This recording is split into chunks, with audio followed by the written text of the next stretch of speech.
வாங்க இன்னைக்கு ஒரு மாபெரும் காவிய நாயகனோட அதிரடி பயணத்தை அலசலாம். ஒரு சாதாரண பறவை எப்படி தெய்வீக சக்தியோட உச்சக்கட்ட அடையாளமா மாறுச்சு, அதுதான் நம்ம கேள்வி. கதை இங்கதான் ஆரம்பிக்குது. கச்சியப்பு முனிவருக்கு வினதை, கத்ருன்னு 2 மனைவிகள். வித்தியாசத்தை பாருங்க. கத்ருவுக்கு 1000 முட்டைகள், ஆனா வினதைக்கோ வெறும் 2 பிரகாசமான தங்க முட்டைகள்.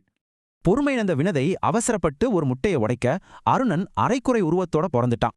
கடுப்பான அருணன் அவசரப்பட்டு அடுத்த முட்டையை உடைக்காதேன்னு தாயை எச்சரிச்சுட்டு சூரியனுக்கு தேரோட்டியா போயிட்டான். பல வருஷ காத்திருப்புக்கு பிறகு அந்த 2வது முட்டையிலிருந்து பெரும் ஒளியோட நம்ம கருடன் பிறகுறான். அப்புறம் ஒரு நாள் இந்திரனோட குதிரவாள் என்ன நிறம்னு வினதைக்கும் கத்திருக்கும் ஒரு பெரிய பந்தயம் வந்துச்சு. இங்கதான் கத்ரு ஒரு பெரிய சதி செஞ்சு கருப்பு பாம்புகளை வச்சு ஏமாத்தி வினதைய அடிமையாக்குறான். தன் பெத்த தாய் அடிமையா கஷ்டப்படுறத பார்த்து இளங்கருடனுக்கு கோவமும் வலியும் நெஞ்சை அடைக்குது. என் தாயை எப்படி விடுவிப்பது சொல்லுங்கன்னு துடிப்போட கருடன் அந்த பாம்புகள் கிட்டே கேக்குறான். தேவர்கள் கடுமையா பாதுகாக்கிற மரணமில்லா அமிர்தத்தை திருடி வந்தா தாய் சுதந்திரம் அடைவான்னு பாம்புகள் சொல்லுது. பிரபஞ்சமே அதிரும் வேகத்துல பறந்து அக்னியையும் வஜ்ராயுதத்தையும் அசால்ட்டா வீழ்த்தி அமிர்தத்தையே தூக்கிட்டான் கருடன்.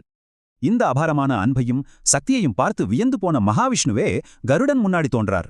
அவனோட வீரத்தை பாராட்டி உனக்கு என்ன வரம் வேணும் கேளுன்னு விஷ்ணு பெருந்தன்மையா கேக்குறார். இங்க ஒரு ட்விஸ்ட்.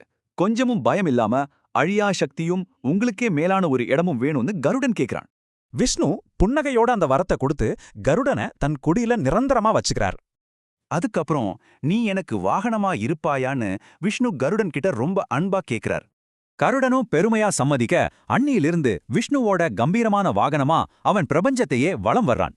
தாய்ப்பாசம், அநீதியை எதிர்க்கும் துணிவு, அப்புறம் உண்மையான வீரத்துக்கு கிடைச்ச தெய்வீக அங்கீகாரம், இதுதான் முக்கிய தத்துவம். இப்போ சொல்லுங்க, கருடன் வெறும் புராணமா இல்ல பக்தி, சக்தி, சுதந்திரத்தோட அழியாத அடையாளமா? நீங்களே யோசிச்சு பாருங்க.